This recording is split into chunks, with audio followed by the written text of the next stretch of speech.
बहुत बहुत धन्यवाद आलोक श्रीवास्तव जी।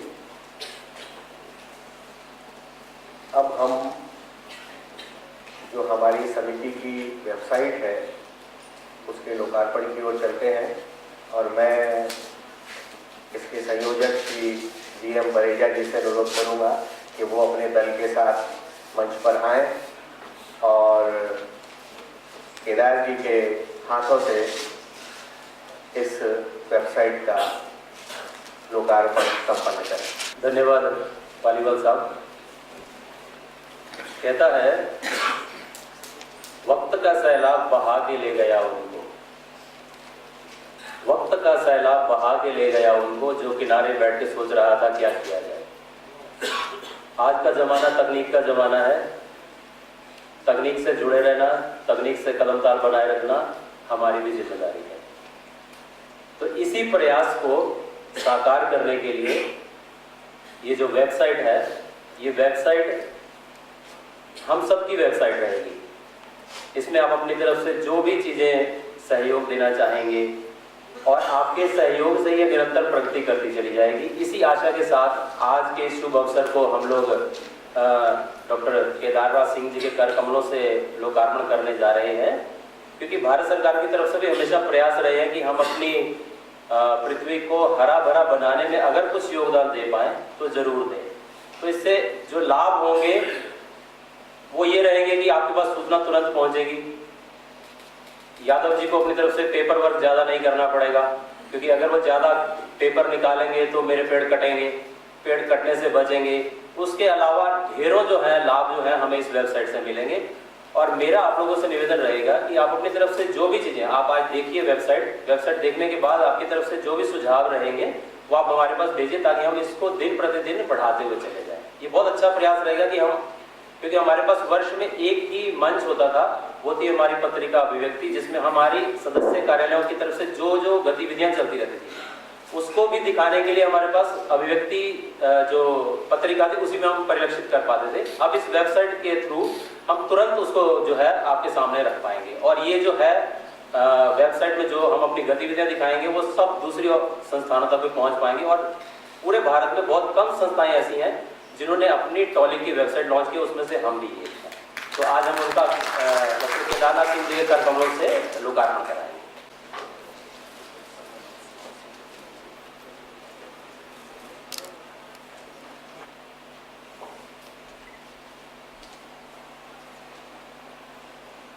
सर आप आइए सर, आइए। तो माँ दुर्गा के आशीर्वाद से हम डॉक्टर साहब से निवेदन करेंगे कि वो इसको जो है शुरू करेंगे। बस यहाँ से आप प्रेस कर दीजिए, शुरू हो जाएगा।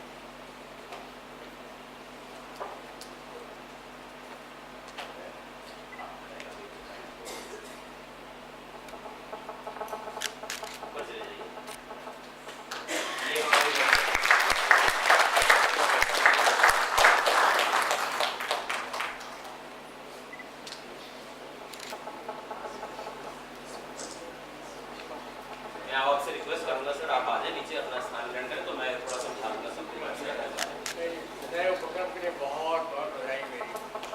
धन्यवाद।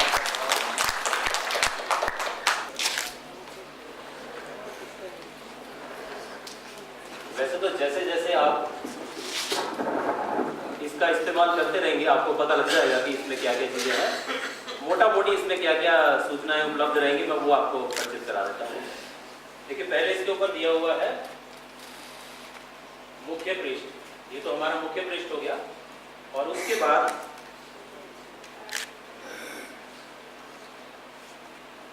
ये नीचे हमारे अध्यक्ष महोदय और समिति के सचिव महोदय का प्रोफाइल है। उसके बाद जो हमारे उप निरीक्षक हैं और सह सचिव हैं उनके बारे में सूचना उपलब्ध रहेगी। और इसके नीचे दिया हुआ फोटो गैलरी। इसमें हमारी फोटो गैलरी में जो भी हमारी पिछली नराकाश बैठक हुई थी उसके जो है छायाचित्र वो आते रहेंगे। और इसके साथ साथ जो दूसरी संस्थाएं भी अपनी तरफ से जो फोटो भेजती रहेंगी, किसी के यहाँ पे कवि सम्मेलन हुआ, किसी के यहाँ पे राजभाषा समारोह हुआ, तो उनको हम यहाँ पे अपने दिखा पाएंगे। ये पिछली जो हमारी बैठक हुई थी नराकाश की कोल इंडिया बिल्डिंग में, तो ये उसके छायाचित्र। और साथ में एक वीडियो गैलरी भी दी हुई है, जिसमें हम वीडियो अपलोड कर देंगे। वीडियो इस समय इसलिए नहीं आ रहा है क्योंकि उसको हमने लिंक किया हुआ YouTube से, और YouTube CSIR में हम लोग रन नहीं कर पा रहे हैं क्योंकि यहाँ पे बैन किया हुआ है। अदरवाइज यहाँ पे वीडियो भी रहेगा तो आप वीडियो भी उसमें चला सकते हैं, वीडियो भी अपने देख पाएंगे।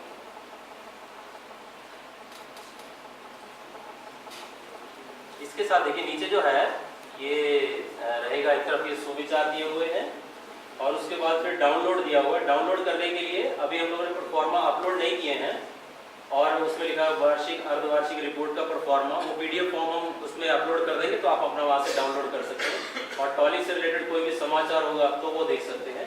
उसके बाद यूनिकोड को डाउनलोड करने का प्रक्रिया क्या रहेगी, क्या क्या लिंक रहेंगे, वो भी इसको उपलब्ध करा देंगे। और वार्षिक कार्यक्रम 2015-16, तो अब जब 16-17 आएगा तो उसका वार्षिक कार्यक्रम भी है जो इस पर दे दिया जाएगा। और उसके साथ जो आपको दूसरी वेबसाइट चाहिए, इसके साथ साथ जो हेल्पफुल हो सकती है आपको हिंदी इम्प्लीमेंटेशन के लिए, वो सूची दी गई है वहाँ पर। जैसे कि मैं दिखाता हूँ आपको, ये hindisamaay.com है। ये इस तरह ये सारी सूचना जो है आपको जो चाहिए आप अपने वहाँ पे ले सकते हैं।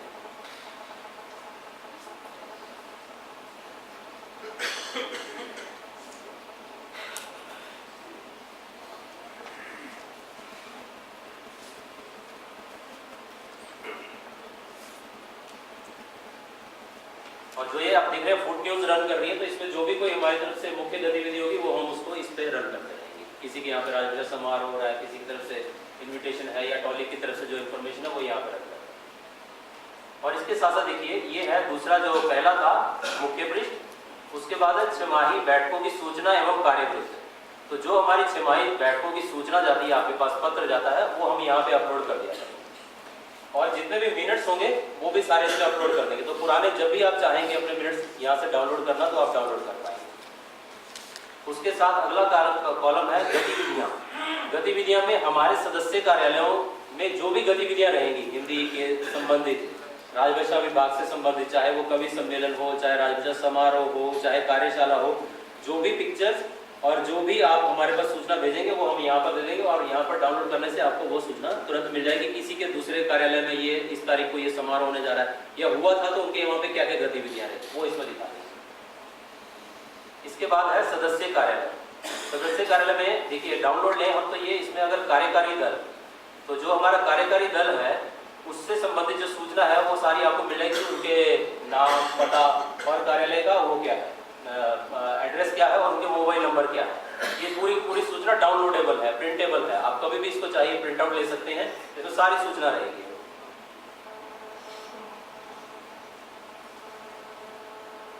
उसके साथ साथ नीचे जो है हम लोगों ने राजभाषा विभाग के प्रतिनिधिगण जो है हमारे, ये उनके भी नाम और पते दिए हुए हैं, उनके मोबाइल नंबर दिए हुए हैं। जैसे जैसे इसमें कुछ बदलाव आएगा तो हम उसमें परिवर्तन करते रहेंगे। ये राजभाषा विभाग के प्रतिनिधिगण के भी नाम दिए हुए हैं सारे, जो हमें कभी भी जरूरत पड़ती है इन लोगों से सहयोग लेने के लिए, मार्गदर्शन के लिए, तो ये सूचना भी हमारे पास तुरंत उपलब्ध रहेगी। हाँ, ये देखिए ये डाउनलोड लिस्ट का एक दिया हुआ कॉलम दिया हुआ है। आप डाउनलोड लिस्ट करने से डाउनलोडेबल बन जाएगी और आप प्रिंट ले लीजिए इसका।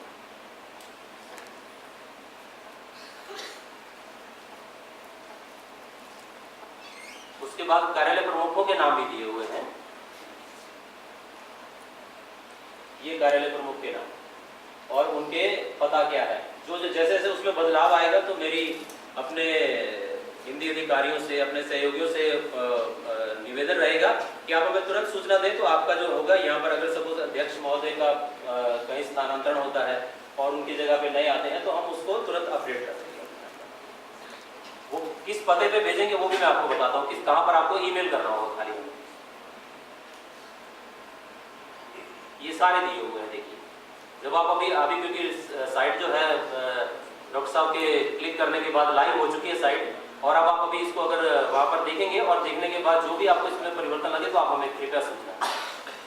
और उसके साथ दिया हुआ है जो नीचे, ये राजभाषा अधिकारी और कर्मचारी, किस किस संस्थान में कौन कौन राजभाषा अधिकारी और कर्मचारी कार्यरत हैं। जो सूचना हमारे पास अभी उपलब्ध थी वो हम लोगों ने इसमें अपलोड कर दी हुई है, लेकिन अगर लगे कि इसमें कुछ भी चेंज है तो आप हमें कृपया सूचना दें, तो हम उसमें परिवर्तन कर देंगे। ये देखिए राजभाषा विभाग से जुड़े जो अधिकारी के नाम और पते हैं। इसके साथ साथ हम चाहेंगे कि अगर आप मोबाइल नंबर दे देंगे हमें तो हम लोग मोबाइल नंबर भी इस पर अपलोड कर देंगे। ये सारे दिए हुए।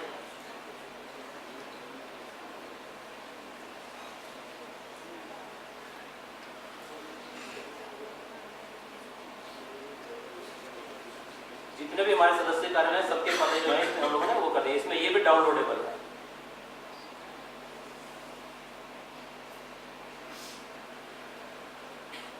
और उसके बाद एक और है फोटो गैलरी।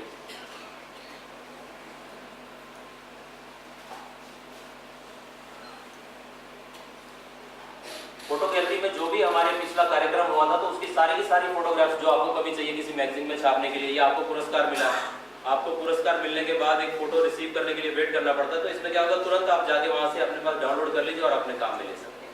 तो सूचना का इतना फायदा आप उठा सकते हैं तुरंत। ये जो पिछली बार हमारी 29 अगस्त 2015 को राजभाषा समारोह और समाई बैठक हुई थी, ये उसकी पूरी जो है छायाचित्र सारे इसके ऊपर आ जाएंगे। तो इसका भी एक अलग से सेक्शन दिया हुआ है।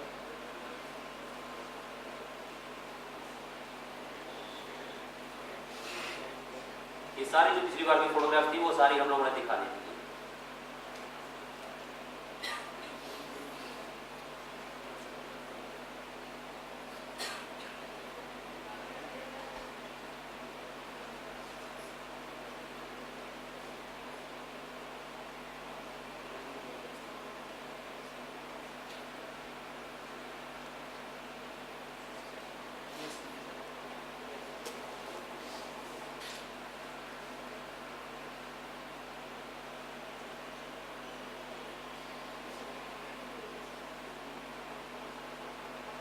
और जो इस बार की बैठक होगी फिर इसकी फोटोग्राफ्स भी हम लोग अपलोड करवा देंगे।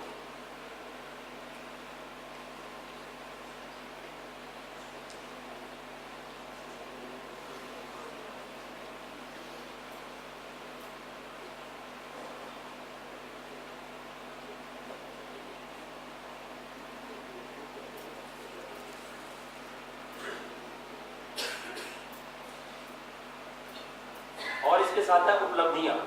नेक्स्ट कॉलम देखिए, इसमें है उपलब्धियां। उपलब्धियां में जो टॉली की हमारी जो अचीवमेंट्स रहेंगी हम उसको यहाँ पर डिस्प्ले कर देंगे। जैसे पिछली बार जो कार्यक्रम हुआ था 18 फरवरी 2015 को, तो उसमें टॉली को हमारे जो है द्वितीय पुरस्कार मिला था, ये उसका छायाचित्र और सूचना उपलब्ध रहेगी। और उसके बाद अभी जो रांची में हुआ था हाल ही में, और उसकी जो फोटोग्राफ्स है उसको भी हम लोगों ने अपलोड करवा दिया। जैसे अभी रांची में 21 जनवरी 2016 को जो कार्यक्रम हुआ था उसमें हमें प्रथम राजभाषा शील्ड प्राप्त हुई है।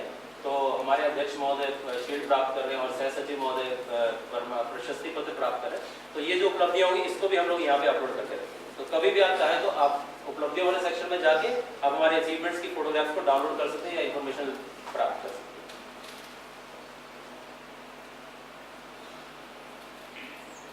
हाँ, अब ये एक मुख्य जो है जिसमें हम लोग चाहेंगे कि जो जितने हमारे सदस्य कार्यालय हैं और जो हिंदी का लेखन के प्रति रुचि रखते हैं, तो वे अपनी जो है यहाँ पर इसमें एक कॉलम देगा सदस्यों के कलम से आप अपनी कोई कविता, अपनी कोई चाहे वो कोई नाटक हो, कोई यादगार यात्रा संस्मरण हो, कहानी हो, रुचिकर लेख हो, जो भी हो, तो आप इसके लिए ये जो पता है writers@tolicpsu.kolkata.org इस ईमेल पते पे भिजवा दीजिए। तो इस सेक्शन के अंदर सदस्यों कलम से के अंदर इसको हम लोग अपलोड करवा देंगे। तो ये आपके पास उपलब्ध रहेगी ये सूचना कि हाँ उस कार्यालय से उसकी तरफ से ये जो है कविता या कहानी भेजी गई है, तो आप उससे ले सकते। ये पता जो होगा आप वेबसाइट पर जब जाएंगे तो ये अवेलेबल रहेगा। ये हाइपर लिंक होगा, इसमें जाने से आप अपनी फोटोग्राफ्स अपलोड कर सकते हैं, अपनी कहानियां, कविता, जो भी सामान अपलोड करना चाहे वो कर देंगे। वो डायरेक्टली वेबसाइट पे नहीं जाएगा, लेकिन वो एक ईमेल एड्रेस में चला जाएगा। उसके बाद फिर हम अपने आप चुनाव करके किसको हमने वो अपलोड करना है तो अपलोड करवा देंगे। और एक जो बड़ा काम होने जा रहा है वो ये है कि ये लास्ट में दिया गया वार्षिक पत्रिका। वार्षिक पत्रिका जो है अभिव्यक्ति, जो हमारी अभी हार्ड कॉपी हमारे पास अवेलेबल है, तो इसको भी क्या करेंगे कि इसको पीडीएफ फॉर्म में बना के वर्ष दर वर्ष, क्योंकि हमारी वर्ष में एक बार निकलती है पत्रिका, तो वर्ष दर वर्ष इसको इस पे अपलोड करवाते जाएंगे। तो वो पीडीएफ फॉर्म में अवेलेबल रहेगी और आप कभी भी उसको डाउनलोड कर सकते हैं। तो उसके लिए भी एक अलग से सेक्शन दिया गया है।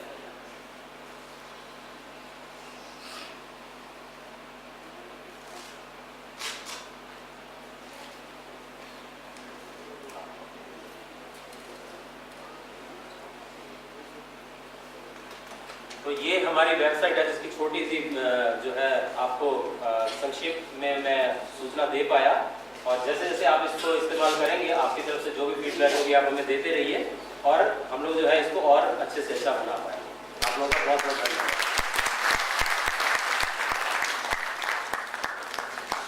धालीवाल साहब ने कहा था कि मेरा इसमें सहयोग रहा। मैं आप सबके समक्ष एक बात कहना चाहूँगा, इसमें मैं एक निमित्त मात्र था, लेकिन ये पूरी की पूरी टीम जो थी सारे मिलकर काम कर रहे थे। और अब हम चाहेंगे कि आप सदस्यों की तरफ से इसमें नियमित रूप से सहयोग मिलता रहे, तभी हम अपनी वेबसाइट को और अच्छा बना पाएं। तो बधाई आप सब लोगों को भी आज के शुभ दिन के लिए कि आपको ये जो वेबसाइट है वो लोकार्पण होगा। धन्यवाद। बहुत बहुत धन्यवाद डॉक्टर परेजा, बहुत सुंदर और सूचनापरक वेबसाइट के लिए। ऐसा बहुत कम होता है कि प्रोग्राम जो है हम लोग देरी से शुरू करें और लगभग समय पर वो सत्र हम समाप्त करें, लेकिन हम कर पाए हैं। मैं अब आप सबके लिए, आप सबके प्रति औपचारिक धन्यवाद ज्ञापन के लिए अपने मित्र श्री नवीन प्रजापति को आमंत्रित करता हूँ। वे इस सत्र के लिए धन्यवाद ज्ञापन करेंगे और जो अगला सत्र हम लोग तत्काल शुरू करेंगे उसके संयोजक होंगे। धन्यवाद। धन्यवाद। सभागार में उपस्थित आदरणीय प्रोफेसर केदारनाथ सिंह महोदय, श्री आलोक श्रीवास्तव महोदय, श्री सतीश चंद्र सिंह महोदय, श्री MM वैद्य महोदय, हिंदी प्रशिक्षण कार्यान्वयन टंकण और आशुलिपि से जुड़े अधिकारीगण जो इस सभागार में उपस्थित हैं, विभिन्न संगठनों से उच्च अधिकारी जो आप यहाँ उपस्थित हुए हैं, वहाँ के पदस्थापित अधिकारी, हिंदी अधिकारीगण, सबसे पहले मैं आप सबका आभार प्रकट करता हूँ और कृपया मेरा नमन स्वीकार करें। अचानक आज सुबह एक बात घूम रही थी मेरे दिमाग में और बात कुछ ऐसी थी कि कुंडली में शनि और दिमाग में मनी, कुंडली में शनि और दिमाग में मनी और जीवन में दुश्मनी, ये तीनों ही हानिकारक होते हैं।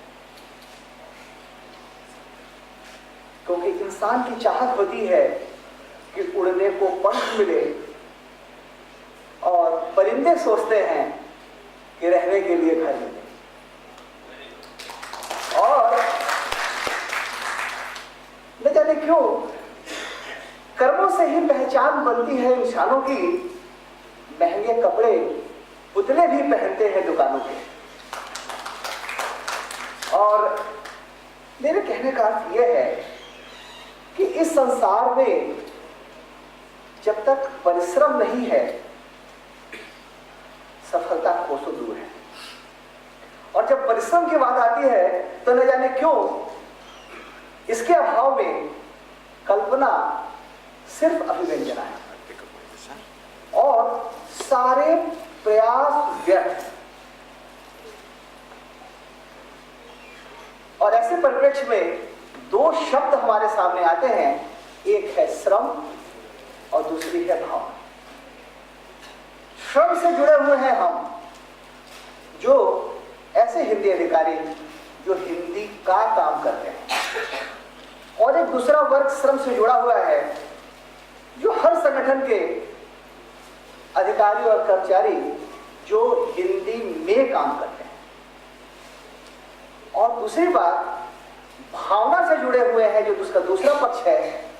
ऐसे उच्च अधिकारी हमारे संगठन के, आपके संगठन के, कि अगर उनकी भावना में राजभाषा जुड़ जाए तो ये काम मिनटों में हो जाए।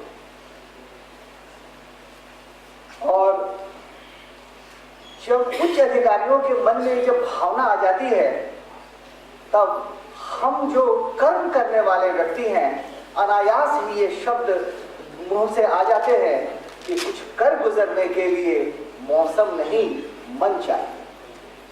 और हम काम के लिए उद्यत हो जाते हैं उच्च अधिकारियों के इशारे पर। तो मैं सबसे पहले मंच पर जो उपस्थित थे उच्च अधिकारीगण, हमारे सब उच्च अधिकारीगण जो सभागार में बैठे हुए हैं, क्योंकि आपके भावना से जुड़ने से हमारे कर्म क्षेत्र में एक बहुत बड़ा भूचाल आ जाता है। और इस परिप्रेक्ष्य में मैं आप सभी को सादर धन्यवाद देना चाहूँगा। आप जानते हैं कि कोई भी कार्यक्रम तभी सफल होता है जब उसको एक सच्चा प्रायोजक मिल जाए, और हमारी समिति भी इससे पीछे नहीं है। आज प्रायोजक के रूप में पावर ग्रिड का हमें सहयोग मिला है, और सचमुच आज तक हमें जितने भी प्रायोजक मिले हैं, इनकी सबसे बड़ी विशेषता रही है, न किसी दबाव में करता है, न किसी प्रभाव में करता है, यह अपने देश की भाषा है, हर प्रायोजक अपने स्वभाव से करता है। क्योंकि कुछ कर गुजरने के लिए मौसम नहीं मन चाहिए जैसी बात आती है, तो निश्चित रूप से हमारे प्रायोजक कार्यालयों की तुति बोलती है। मैं उन्हें धन्यवाद देता हूं, आभार प्रकट करता हूं। और हमारी समिति जिस प्रकार आज दिन दुगनी रात चौगुनी तरक्की कर रही है, आपका संगठन भी इसी तरह आगे बढ़ता है। मैं पुनः धन्यवाद देना चाहूंगा निर्मल जी, दुबे जी का, सरोज जी का, अनूप जी का, जितेंद्र जी का, पांडे जी का।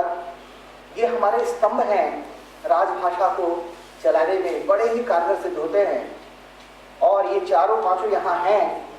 मैं इनका आभार प्रकट करता हूँ, क्योंकि ये हमारे संगठन से जुड़े हैं, और इन्हीं के इशारे पर, इन्हीं के कार्यान्वयन से हमारा कार्य आगे बढ़ता है। और अभी आपने ऐसे देखा होगा कि हमारी समिति को बहुत सारे के सदस्यों ने पुरस्कार ग्रहण किए हैं। प्रतियोगिताएं आयोजित की गई थी जो नराकाश की तरफ से, आप लोगों को पुरस्कार मिला है। तो मैं आभार प्रकट करना चाहूँगा उन कार्यालयों का जिन्होंने इन प्रतियोगिताओं को स्वीकार किया संचालन के लिए, और उन अधिकारियों कर्मचारियों का मैं आभार प्रकट करूँगा क्योंकि उन्होंने बढ़ चढ़कर इसमें हिस्सा लिया। आपने अभी देखा होगा कि अभिव्यक्ति, ये हमारी राजभाषा पत्रिका है, इसका लोकार्पण हुआ, और मैं इसमें जो संपादक मंडल से जुड़े हुए जितने भी अधिकारीगण हैं, मैं उन्हें धन्यवाद दूंगा, क्योंकि उनके अथक प्रयास से ही ये पत्रिका आज प्रकाशित हो पाई है, और इसे हमने नित नया रूप दिया है। तो संपादक मंडल के अधिकारीगण और जो व्यक्ति ऐसे जो इसमें जुड़े हुए हैं, उन्हें मैं हार्दिक धन्यवाद देना चाहूंगा। और नराकाश का चिर प्रशिक्षित वेबसाइट भी आज हमारा यहाँ पे हो चुका है। बरेजा साहब ने जो परिश्रम और जो मुस्तैदी दिखाई है, सचमुच ये एक बहुत बड़ा हमारा लंबित कार्यक्रमों में से एक मद था जिसे हम कर नहीं पा रहे थे, और इसका बीड़ा उठाया हमारे बरेजा जी ने, और हम समिति की तरफ से हम आपका बहुत ही आभार प्रकट करते हैं बरेजा जी। दूसरी तरफ देखिए कैसे जुड़ते हैं हम, और जब तक ये टीम वर्क नहीं होती है ना, निश्चित रूप से कोई काम सफल नहीं होता है। ये केंद्रीय कांच सिरामिक के अध्यक्ष महोदय, यहाँ के वरिष्ठ अधिकारी श्री पालीवाल जी, जिनकी कृपा से, सचमुच कहूँ तो कृपा से ये हमें सभागार मिलता है, और बहुत बड़ा खर्चा हमारा बचता है, और इतना सुंदर सभागार हमें मिलता है। ये निश्चित रूप से हमारे एक और हमारे संगठनों में इतनी बड़ी व्यवस्था है, ये बहुत अच्छी बात है। मैं उनको तहे दिल से आभार प्रकट करता हूँ, क्योंकि राहत भी अपनों से मिलती है और चाहत भी अपनों से मिलती है। तो ये क्रम कहीं ना कहीं जब बनता है तो हम बुलंदियां छूते हैं। मैं पुनः आभार प्रकट करना चाहूँगा समिति के जो कार्यकारी सदस्य दल हैं, जिनके सहयोग से, जिनके प्रत्यक्ष और परोक्ष रूप से जुड़ने से ये समिति चलती है। और मेरा मानना है कि समर्थन और विरोध केवल विचारों में होना चाहिए, व्यक्ति का नहीं होना चाहिए। इसलिए हमने मतभेद को कभी भी मनभेद नहीं बनाया, और जिसके कारण हमारी समिति आगे बढ़ रही है, और यही हमारी तरक्की का बीज मंत्र है। अंत में प्रेस, मीडिया और उन महानुभावों का आभार प्रकट करना चाहूँगा जो प्रत्यक्ष रूप से, परोक्ष रूप से हमसे जुड़े हैं या जिनका धन्यवाद ज्ञापन में जिनको मैं नहीं जोड़ पाया हूँ, उनका भी मैं आभार प्रकट करता हूँ। और कवि हूँ, कवि हृदय है, बिना पंक्तियाँ बोले कुछ चुप नहीं रह सकता। तो इन पंक्तियों के साथ मैं खत्म करना चाहूँगा कि जिंदगी जीने का मकसद खास होना चाहिए। जिंदगी जीने का मकसद खास होना चाहिए और अपने आप पर विश्वास होना चाहिए। जीवन में खुशियों की कमी नहीं है, बस जीने का एक अलग अंदाज होना चाहिए।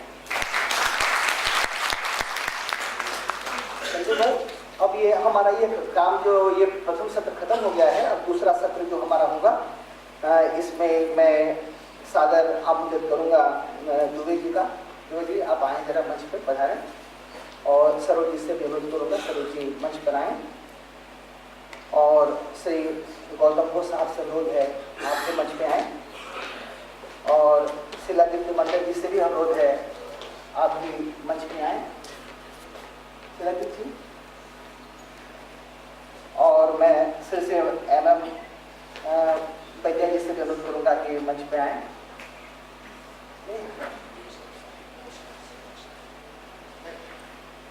अब इस सत्र की शुरुआत होती है और मैं अनुपालन प्रतिवेदन के लिए मैं श्री KN यादव से अनुरोध करूंगा कृपया। तो सबसे पहले मैं पुष्प प्रदान कर सम्मानित करना चाहूँगा हमारे माननीय दुबे जी का।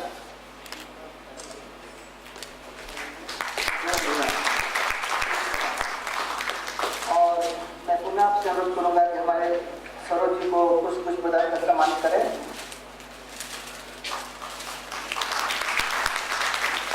और मैं से माननीय गौतम घोष जी को आप पुष्प प्रदान कर सम्मानित करते मंडल साहब को पुष्प प्रदान कर सम्मानित करें।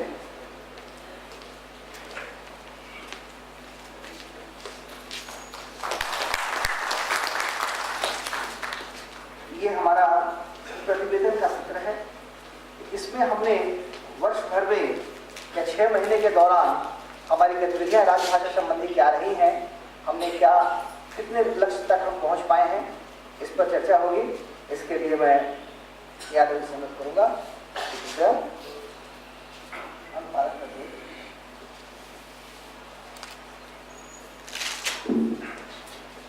धन्यवाद नवीन जी। मैं समिति के सचिवालय की तरफ से आप सभी का पुनः स्वागत और अभिनंदन करता हूँ। हमारी समिति की पिछली सामान्य बैठक 29 अगस्त 2015 को संपन्न हुई थी और उस बैठक के दौरान जो निर्णय लिए गए थे कार्यवाही के लिए, वे सारे निर्णयों के ऊपर कार्रवाई पूरी की जा चुकी है। इसमें है कि दिनांक 17 दिसंबर 2015 को power grid corporation of India limited के कार्यालय में हिंदी निबंध प्रतियोगिता, दिनांक 18 दिसंबर 2015 को भारतीय नौवहन निगम लिमिटेड में नोटिंग ड्राफ्टिंग व पत्राचार प्रतियोगिता और 8 जनवरी 2016 को इंडियन ऑयल कॉर्पोरेशन में हिंदी में आशु भाषण प्रतियोगिता संपन्न हुई। इनके पुरस्कार विजेताओं को आज यहाँ पुरस्कार प्रदान कर सम्मानित किया जाएगा। समिति की तरफ से प्रकाशित की जाने वाली वार्षिक पत्रिका अभिव्यक्ति के 20वें अंक का आज विमोचन भी किया गया है, जिसकी प्रतियां आप लोगों को अभी उपलब्ध कराई जाएंगी। और इसके साथ एक जो विशेष कार्य हमारी समिति ने आज संपादित किया है, जिसकी काफ़ी दिनों से हम लोग प्रयास कर रहे थे, वेबसाइट का लोकार्पण। तो वेबसाइट भी हमारी आज से संचालित हो गई है और इन सारे कार्यक्रमों को संपादित करने में हमारी समिति के 3 माननीय सदस्यों का, यूँ कहिए कि सारे सदस्यों का जो सहयोग प्राप्त हुआ है, उसके लिए मैं समिति के अध्यक्ष की तरफ से आप सब लोगों को धन्यवाद देता हूँ। और आगामी कार्य योजना हमारी पूर्व वर्षों की भांति जो कार्यान्वयन के तहत राजहंस पुरस्कार वितरित किए जाते हैं, तो वर्ष 2015-16 के पुरस्कार आगामी बैठक में जो भारत सरकार द्वारा निर्धारित वार्षिक कैलेंडर आगामी अगस्त महीने में आयोजित की जानी है। और उसके साथ ही हिंदी में सदस्य कार्यालयों द्वारा प्रकाशित गृह पत्रिकाएं की प्रतियोगिता जो पत्रिकाएं प्रकाशित की जाती हैं उनमें से श्रेष्ठ पत्रिकाओं को भी समिति की तरफ से पुरस्कार दिया जाता है। तो ये 2 पुरस्कार हमारी समिति की आगामी छमाही बैठक के दौरान प्रदान किए जाएंगे। और इसके साथ जो और अभी आप लोगों की तरफ सुझाव आएगा या हमारे राजभाषा विभाग की तरफ से निर्देश मिलेगा जो कुछ भी करने का, हम लोग उसके लिए पूरा प्रयास करेंगे कि समय पर उसे हम पूरा कर सकें। तो इसके साथ ही मैं आज के इस निवेदन के तहत अनुपालन रिपोर्ट की पुष्टि करता हूं और मेरे ख्याल से राजभाषा विभाग यहाँ मंच पर विराजमान है और इसमें यदि कोई कहीं कमी रह गई हो, त्रुटि रह गई हो तो हमारे जो मार्गदर्शक राजभाषा कार्यान्वयन विभाग है वो हमें बताएगा। धन्यवाद। आज हम सबके बीच दुबे साहब उपस्थित हैं और समीक्षा करेंगे। मैं दुबे साहब से अनुरोध करूँगा कृपया आए और अपनी समीक्षा प्रस्तुत करें। सभी को नमस्कार। मंच पर उपस्थित आदरणीय मंडल साहब, घोष साहब, सरोज जी तथा सभागार में उपस्थित देवियों और सज्जनों, सबसे पहले मैं नगर राजभाषा कार्यान्वयन समिति उपक्रम कोलकाता को इस बात की बधाई देना चाहूँगा कि इस वर्ष जनवरी महीने में क्षेत्रीय राजभाषा पुरस्कार जो राजभाषा का उत्तम पुरस्कार की श्रेणी में आता है वो प्राप्त हुआ है। इसके लिए मैं बहुत बहुत बधाई देना चाहूँगा और आप सबको इसके लिए एक तरह से बहुत बड़ी देन है आपकी जिसके माध्यम से एक पुरस्कार मिला है। इसके लिए आप सभी बधाई के पात्र हैं। इसके अलावा जो अभी हमने देखा कि आपने एक वेबसाइट बनाया है और इस वेबसाइट के माध्यम से सभी सूचनाएं अब ऑनलाइन द्वारा प्राप्त होंगी। एक तरह से ये भी नराकाश की एक बहुत बड़ी उपलब्धि है।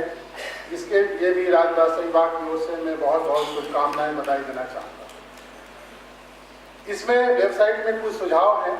मैं चाहूँगा कि बड़ेजा जी थोड़ा सा इसमें ध्यान दें कि इसमें राजभाषा विभाग की जो महत्वपूर्ण कुछ बातें हैं, जैसे राजभाषा अधिनियम से संबंधित बातें या नियम से संबंधित बातें और कार्यालय के जो नाम और पता आपने उसमें दिखाया लिंक में, वहाँ अगर ईमेल आईडी और टेलीफोन नंबर भी ऐड कर दें तो लोगों को संपर्क करने में सुविधा रहेगी।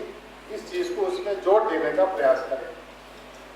साथ ही अभी हमारे सम्मेलन में, रांची में जो सम्मेलन आयोजित हुआ उसमें ई टूल्स के माध्यम से कैसे वॉइस रिकॉर्डिंग को हम लोग अपने कंप्यूटर या अपने मोबाइल फ़ोन पे टाइप कर सकते हैं, उसका जो प्रोसेस है वो भी यदि आप अपनी वेबसाइट पे जोड़ दें तो मुझे लगता है कि आपके सदस्य कार्यालय उसको लाभ उठा करके उसको यूज़ कर सकते हैं और लाभान्वित होंगे।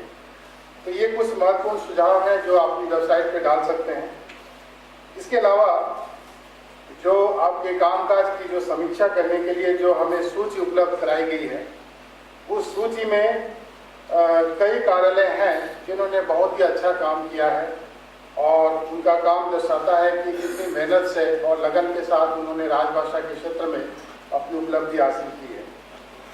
लेकिन कुछ बातें हैं जिस पर हम लोग जब निरीक्षण के दौरान जाते हैं उस पर ध्यान दिलाना आवश्यक है कि जैसे धारा 3(3) 1963 में राजभाषा अधिनियम की धारा 3(3) है, उसके अंतर्गत हम लोग सभी जानते हैं कि 14 प्रकार के कागजात आते हैं और इन 14 प्रकार के कागजातों को अनिवार्यतः द्विभाषी अर्थात हिंदी एवं अंग्रेजी में करना अनिवार्य होता है। ये हमारा कानून है और इस कानून का अनुपालन करना हर कार्यालय का परम कर्तव्य है।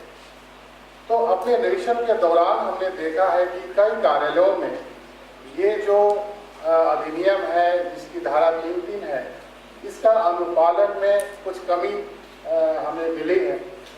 इसके चलते इस वर्ष के पुरस्कार में कई कार्यालय जो है वंचित रह गए हैं और इसलिए ये जो धारा है, ये जो कानून है, इसका एक तरह से बखूबी अनुपालन सुनिश्चित किया जाए। कार्यालय प्रमुखों को या संबंधित अधिकारियों को ये जानकारी दी जाए कि ये धारा के कागजात कौन कौन से हैं, इनको बाइलिंगुअल कैसे किया जाना है और उनकी एक तरह से स्पष्ट रूप से ये चर्चा की जानी चाहिए ताकि इसका भविष्य में उल्लंघन ना हो। तो ये जो कमी है, मैं चाहूँगा कि निराकाश के ओर से आप अपनी वेबसाइट में इसको बखूबी इसको विस्तृत रूप से व्याख्या कर दें, या बीच बीच में जब भी कोई बैठक हो, कार्यशाला हो आदि में इसकी चर्चा करें, ताकि ये जो कमी है हम लोग राजभाषा विभाग के अधिकारी जो देख रहे हैं वो कमी मिट जाए, वो दूर हो। दूसरी महत्वपूर्ण बात है कि पत्राचार का गौ क्षेत्र के लिए 55% का लक्ष्य है, और ये कोई आसान लक्ष्य नहीं है, बहुत बड़ा लक्ष्य है। इस लक्ष्य को प्राप्त करने के लिए सारे अधिकारी कर्मचारियों को मिलजुल कर एक साथ काम करना होता है।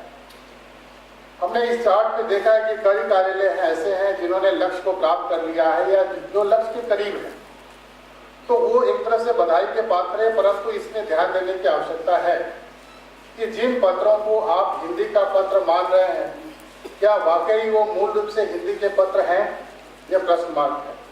इस तरह प्रश्न चिन्ह खड़ा होता है। आपको यह सुनिश्चित करना होगा कि जिन पत्रों को आप हिंदी का पत्र मान रहे हैं, क्या यह वाकई हिंदी का पत्र है, इसको सुनिश्चित करना आवश्यक है। कई बार हमने निरीक्षण के दौरान यह देखा है कि कुछ पत्र ऐसे होते हैं जिनको आपने केवल उस पर अंग्रेजी का एक कवरिंग चढ़ा दिया है, या महोदय या भवदीय लिख दिया है, उसको हिंदी के पत्र के रूप में आपने उसको काम कर दिया है। तो ऐसे पत्रों को यदि आप हिंदी का पत्र मान रहे हैं तो बिल्कुल वो गलत है, और राजभाषा विभाग कतई उसको स्वीकार नहीं करता। इसलिए मूल रूप से लिखे गए हिंदी के पत्रों को ही आप केवल हिंदी का पत्र माने और उसको आंकड़ों में दर्शाएं। यदि आप कवरिंग लेटर चढ़ा के या ऊपर महोदय या भवदीय लिख करके आप हिंदी का पत्र मान रहे हैं तो एकदम गलत, और आंकड़े भी आपके एकदम गलत जा रहे हैं। यह सुनिश्चित करना आवश्यक है कि आप मूल रूप से हिंदी में कितना काम हो रहा है वो सुनिश्चित किया जाए।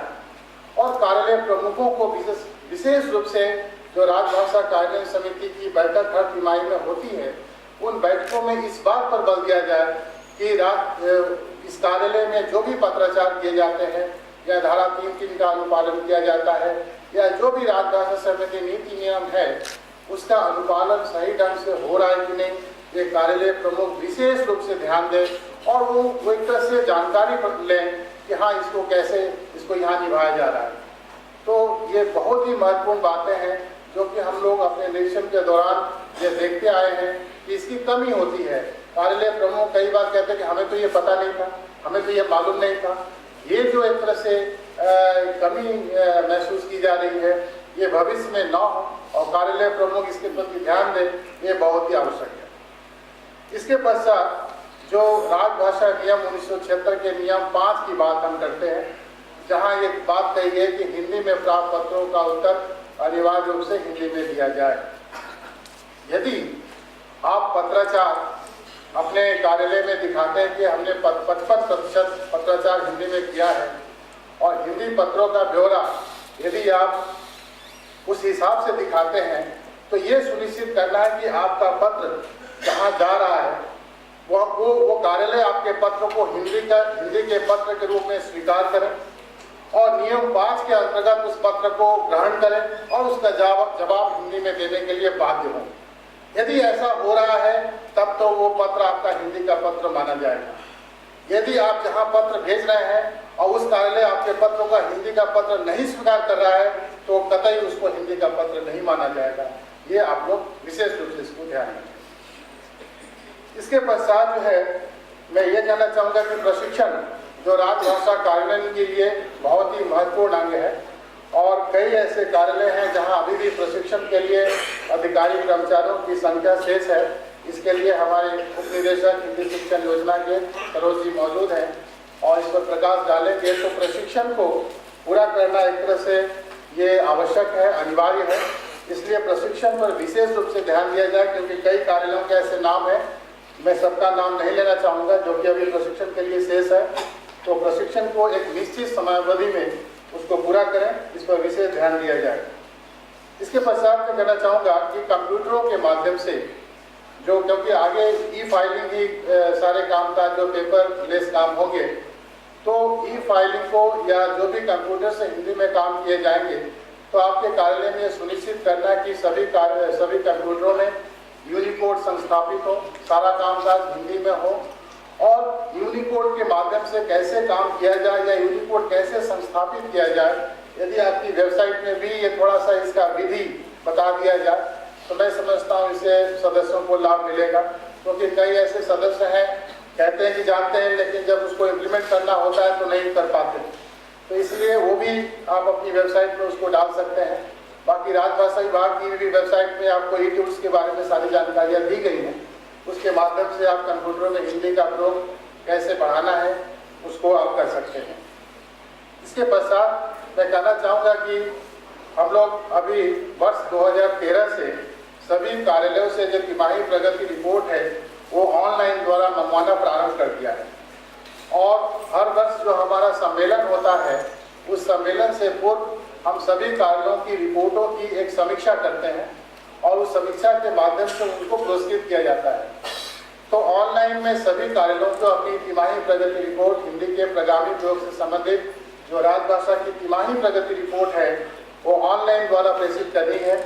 और ऑनलाइन द्वारा प्रेषित करने के लिए जो विधि है वो भी वेबसाइट पर डाल दें कि कैसे हम पंजीकरण करें और कैसे अपनी रिपोर्टों को अपलोड करें।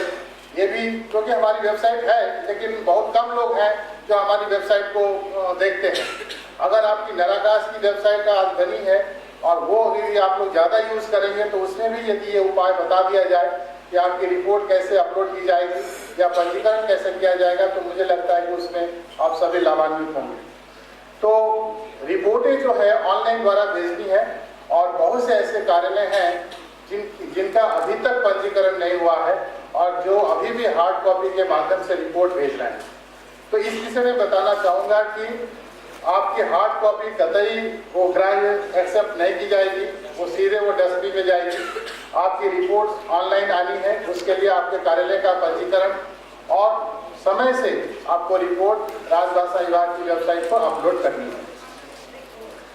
इसके पश्चात मैं बताना चाहूँगा कि आप सभी जो अपने अपने कार्यालय में राजभाषा कार्यान्वयन को बढ़ाने में लगे हुए हैं, विशेष करके राजभाषा अधिकारी, उनसे मैं ये कहना चाहूँगा कि अपने कार्यालय में एक निरीक्षण, आंतरिक निरीक्षण पर ध्यान दें कि आपका कौन सा अनुभाग, कौन सा सेक्शन जो है हिंदी में अच्छा काम कर रहा है या कौन पिछड़ रहा है।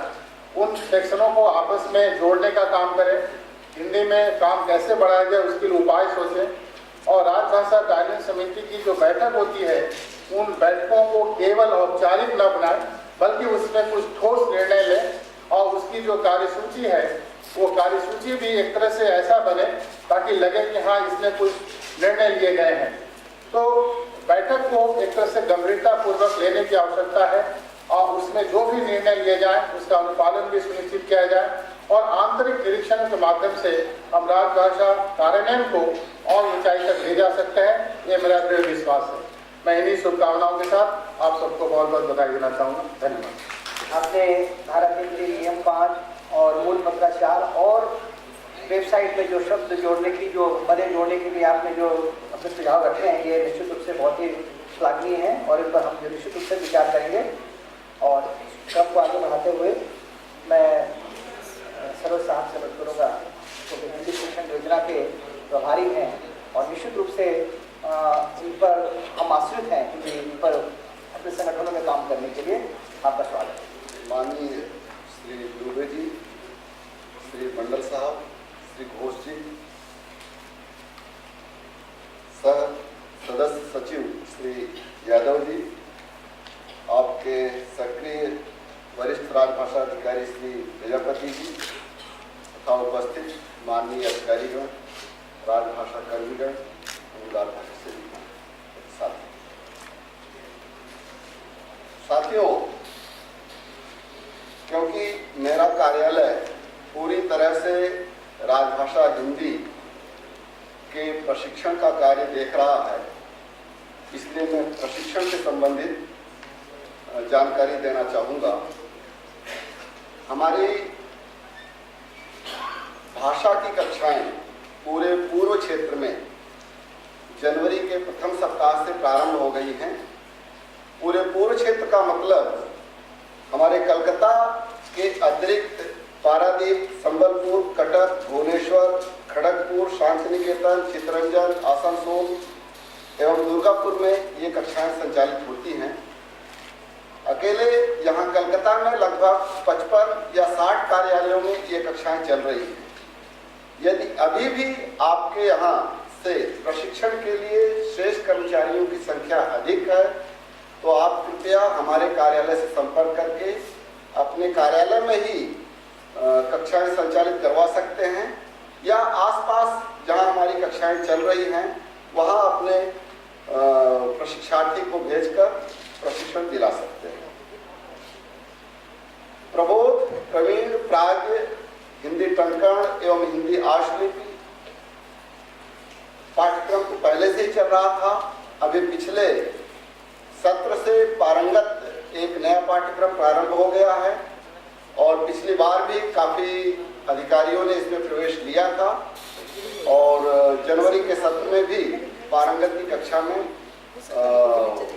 काफी उत्साहपूर्ण दाखिला हुआ और प्रोत्साहन राशि से संबंधित अभी आदेश नहीं आया है। हम आशा करते हैं कि शीघ्र ही इससे संबंधित आदेश भी हमें मिल जाएगा। इसके अतिरिक्त फरवरी से हमारी टंकण एवं आशुलिपि की कक्षाएं भी प्रारंभ हो रही हैं।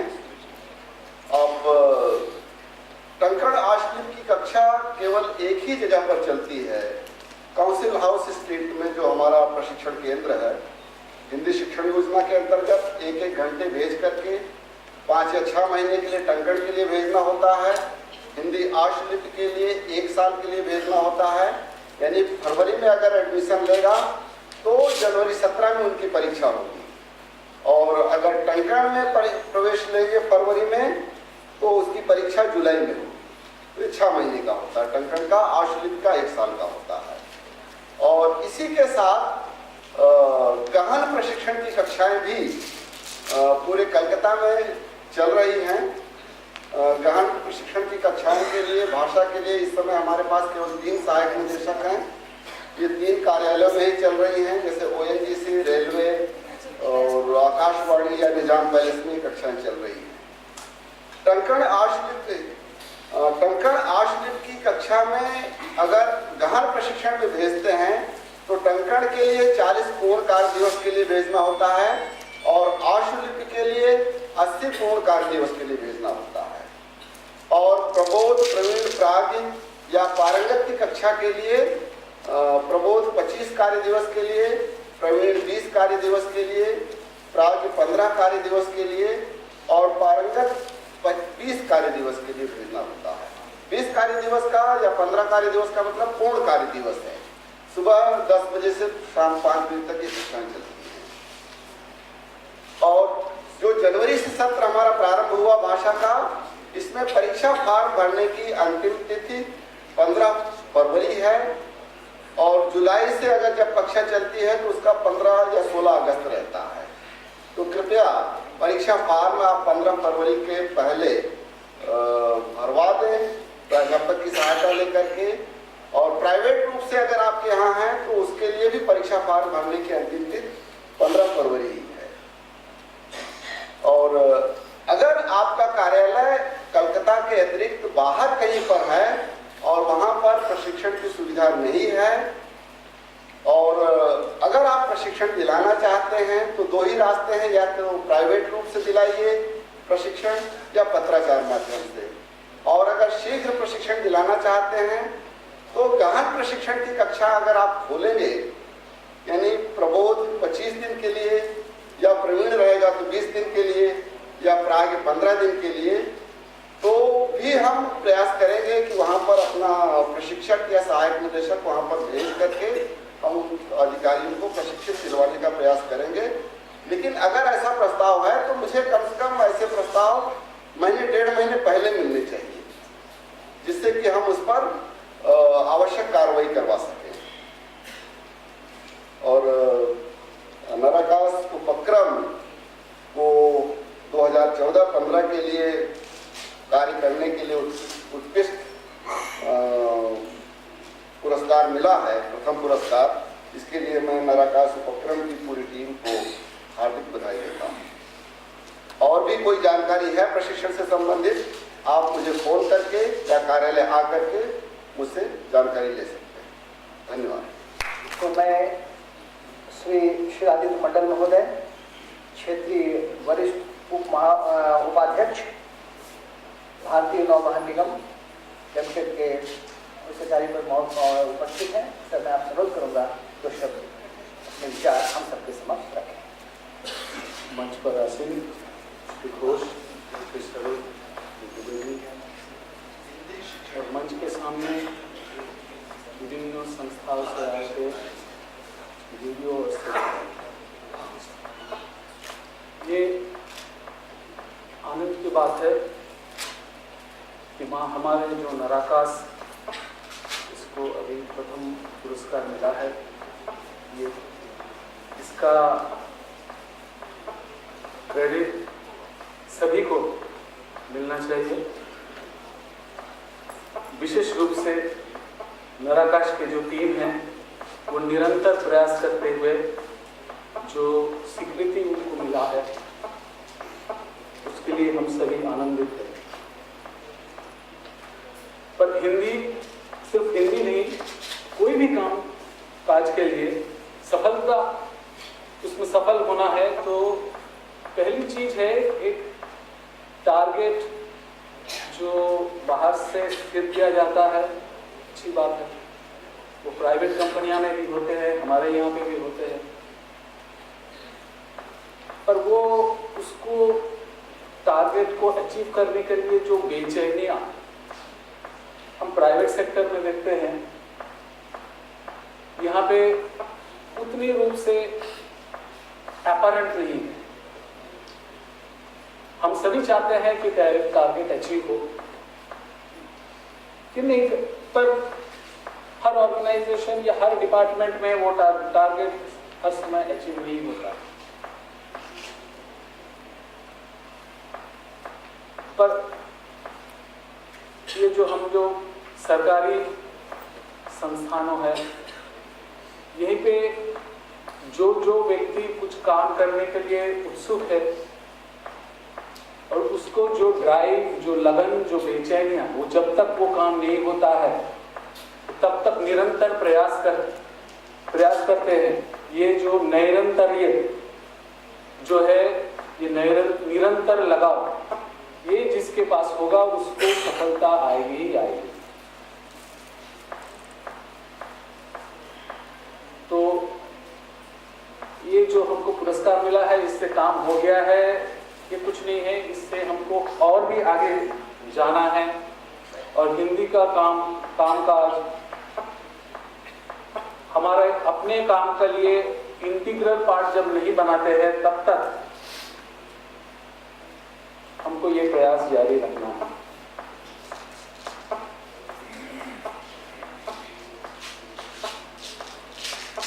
मैं हमारे जो ऑर्गेनाइजेशन है शिपिंग कॉर्पोरेशन ऑफ इंडिया, भारतीय नौवहन लिमिटेड, ज्यादा से ज्यादा आदमी सोचता है कि ये जहाज से मेरा ये जो शिपिंग जो ट्रांसपोर्टेशन है, इससे मेरा जीवन में ये क्या ताल्लुक रखता है। तो हमारा यहाँ पे जो आता है या रेल से आता है या एयरवेज से आता है या ट्रक से आता है। मैं थोड़ा अति संक्षेप में मैं कहने को जा रहा हूँ। जो इंडियन ऑयल का जो तेल आता है तो उसको लाने में हमारे संस्था का समर्थन रहते हैं, जो आप डे टू डे आप व्यवहार करते हैं। जो स्टील अथॉरिटी है, जो उनका जो रॉ मटेरियल है, there is a little bit of cell in everybody's life, तो उसको जो उसका जो रॉ मटेरियल जो लाते हैं उसका लाने में भी हमारा निरंतर प्रयास रहता है। और शिपिंग के बारे में एक बात कहा जाता है कि without shipping half the world would starve. Shipping नहीं रहता है तो आधा दुनिया भूखा रह जाता है, और जो बाकी आधा रहता है उसके बारे में कहता है कि the other half would freeze, कि वो बाकी जो आधा है वो जो डेवलप कंट्री है वो विंटर में जम जाए। तो ये जो शिपिंग का जो इनविजिबल जो प्रेजेंस रहता है उसी में हम भारतीय नौवहन निगम लिमिटेड, भारत के जो इंपोर्ट एक्सपोर्ट ट्रेड है वहीं पे हमारा सहयोगिता एफर्ट हरदम रह चुका है। इसी के साथ अपने वक्तव्य को शेष करना चाहता हूँ। नमस्कार। महोदय, आपने दो बातें कही, एक निरंतर प्रयास और निर्धारित लक्ष्य। जब ये दोनों जुड़ते हैं तो निश्चित रूप से जो एक सीढ़ी तैयार होती है वो सफलता की सीढ़ी होती है। हम आभार प्रकट करते हैं कि आपने जो बातें बताई हम उनका ध्यान रखेंगे और समय नष्ट न करते हुए आपने जैसा देखा है कि नगाकाश की तरफ से जो प्रतियोगिताओं का आयोजन हुआ था और उन प्रतियोगिताओं में जो विजेता थे उन्हें पुरस्कृत किया जाएगा। तो पुरस्कार के क्रम में मैं यादव जी से अनुरोध करूँगा कि यादव जी आप आएँ और मैं माननीय दत्ता साहब से अनुरोध करूँगा कि सर सुनील दत्ता जी सर आया पाएँ। दिनांक 17 दिसंबर 2015 को जो प्रतियोगिता आयोजित हुई थी हिंदी में निबंध लेखन प्रतियोगिता, और यह प्रतियोगिता power grid corporation of India Limited की तरफ से आयोजित की गई थी। तो मैं इस कार्यालय के प्रतिनिधि के रूप में माननीय श्री सुदीप दत्ता साहब जो वहाँ उपमा प्रबंधक मानव संसाधन है उनसे अनुरोध करूँगा कि वे पुरस्कार विजेताओं को पुरस्कार प्रदान करेंगे। हमारी प्रतियोगिताएं प्राय दो वर्गों में होती हैं, एक हिंदी भाषी और एक हिंदीतर भाषी, यानी हिंदी से इतर जिनकी मातृभाषा है। तो मैं पहले हिंदी भाषी वर्ग के पुरस्कार विजेताओं को बुलाना चाहता हूँ, जिसमें प्रथम पुरस्कार मिला है इंडियन इंजीनियर्स इंडिया लिमिटेड के श्री फतेह चंद सैनी। मैं श्री सैनी जी से अनुरोध करूँगा कि कृपया मंच पर पधारें और अपना पुरस्कार ग्रहण करें। द्वितीय पुरस्कार मिला है श्रीमती मोना श्रीवास्तव। श्रीमती मोना श्रीवास्तव जी जो Bharat petroleum corporation of India limited में है, श्रीमती मोना श्रीवास्तव। द्वितीय पुरस्कार हिंदी में निबंध लेखन प्रतियोगिता।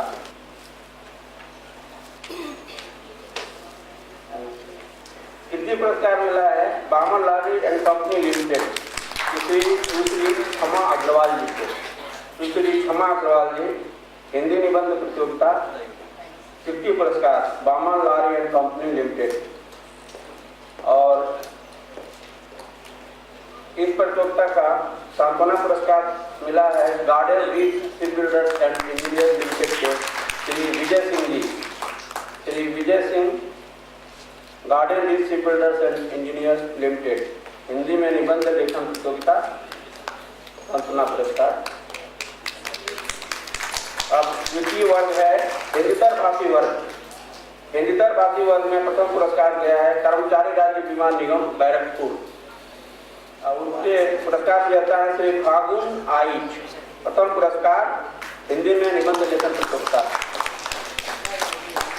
और द्वितीय पुरस्कार प्राप्त हुआ है भारतीय नौवहन निगम लिमिटेड के श्री इर्नेसियस लेप्चा। श्री इर्नेसियस लेप्चा जी द्वितीय पुरस्कार। और तृतीय पुरस्कार मिला है भारतीय ग्रामोद्योग आयोग। भारतीय ग्रामोद्योग आयोग के श्री सुदर्शन राजवाद।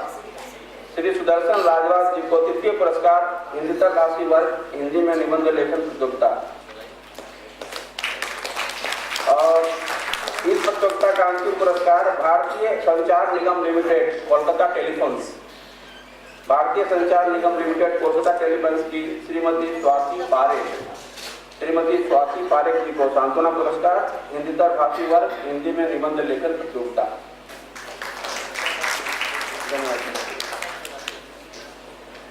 अब हमारी दूसरी प्रतियोगिता आयोजित की गई थी 18 दिसंबर 2015 को हिंदी में नोटिंग ड्राफ्टिंग और पत्राचार प्रतियोगिता। इस प्रतियोगिता के आयोजक कार्यालय है भारतीय नौवहन निगम लिमिटेड।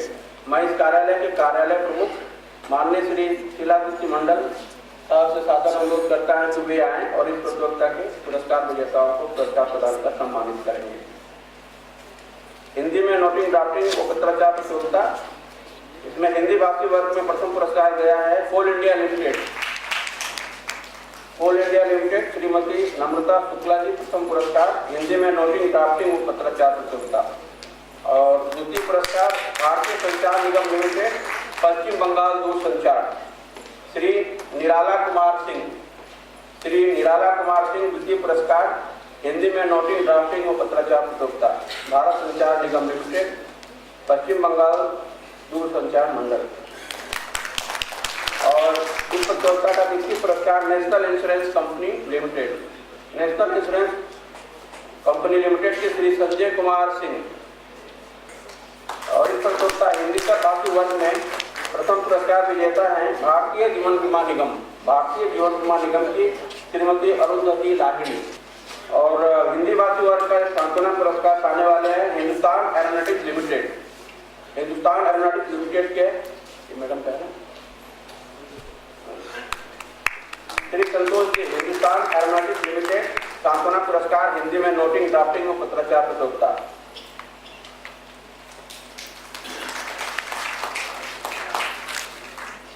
हिंदीतर भाषी वर्ग का द्वितीय पुरस्कार भारत संचार निगम लिमिटेड श्रीमती रागिनी वी चौधरी। श्रीमती गोवा ठाकुरता जी जो वहाँ राजभाषा अधिकारी हैं वो उनका पुरस्कार ग्रहण करेंगी।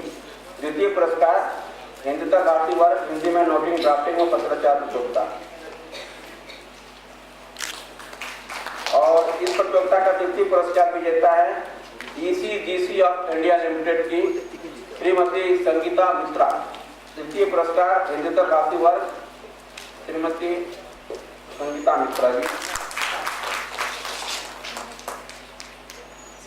और हिंदीतर भाषी वर्ग में सांत्वना पुरस्कार garden Reach shipbuilders and engineers limited के श्री सुजीत कुमार दत्ता जी। सांत्वना पुरस्कार हिंदीतर भाषी वर्ग।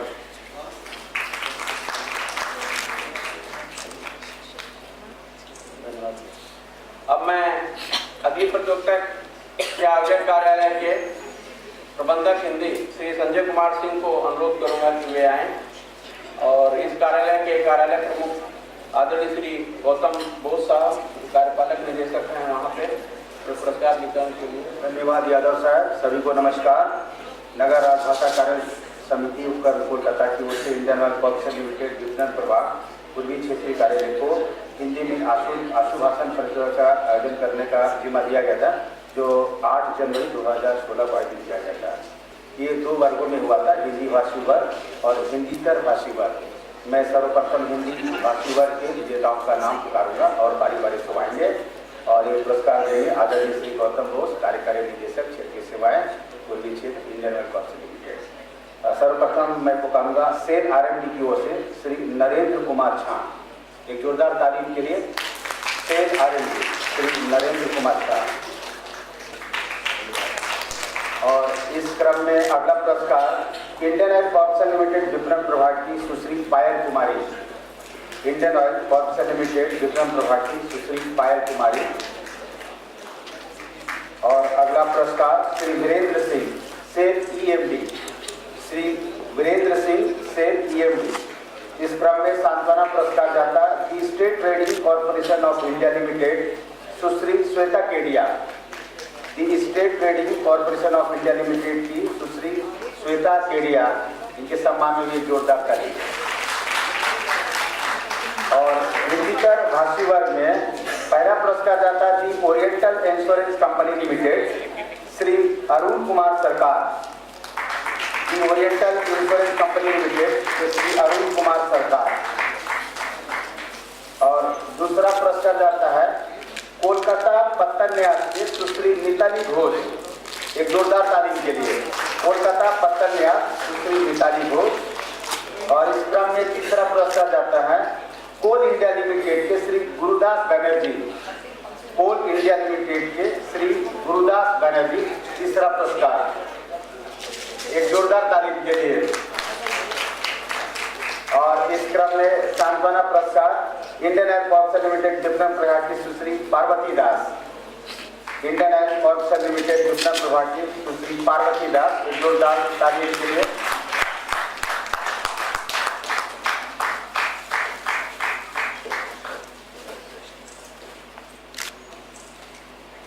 सभी को धन्यवाद। धन्यवाद सर।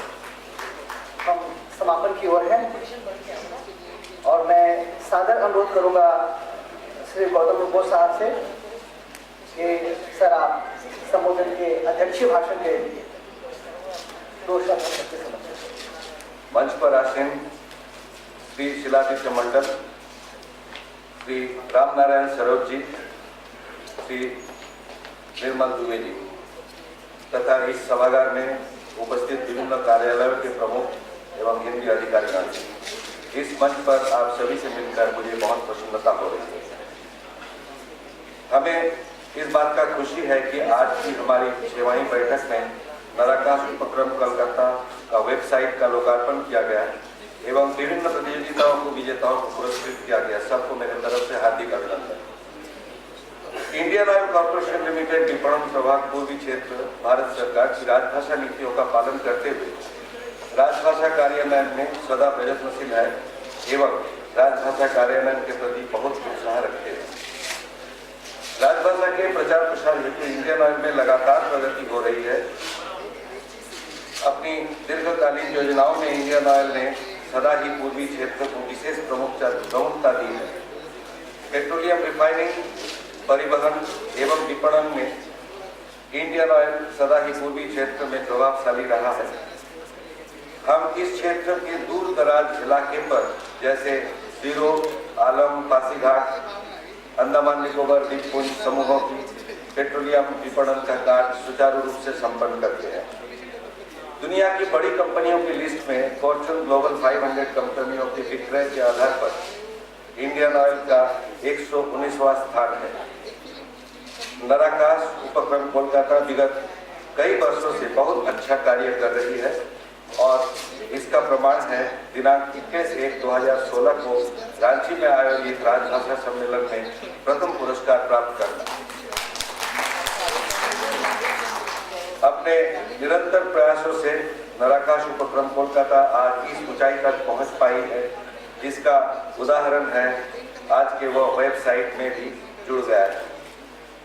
हम आशा करते हैं सेल R&D कोलकाता के इस लगातार प्रयास से नराकाश उपक्रम कोलकाता आगामी दिनों में और भी पुरस्कार प्राप्त करेंगे तथा अपनी ऊंचाई को बरकरार रखेंगे। हमें आज आप सभी को बीच दो शब्द बोलने का मौका दिया गया है, इसके लिए मैं नराकाश उपक्रम कोलकाता के अध्यक्ष महोदय का आभारी हूँ। इंडियन ऑयल राजभाषा के कार्यान्वयन के साथ पेट्रोलियम पदार्थों की आपूर्ति के लिए भी सदा प्रयत्नशील है। इंडियन ऑयल आप सभी के जीवन में धन्यवाद। हमारा ये कार्यक्रम यहाँ समाप्त होता है। इसके लिए मंच पर जो उपस्थित अधिकारीगण हैं मैं उन्हें धन्यवाद देता हूँ। आप सभी का हार्दिक धन्यवाद देता हूँ और आपने उपस्थित होकर इस कार्यक्रम को सफल बनाया, इसके लिए समिति की तरफ से आप सभी को बहुत बहुत धन्यवाद।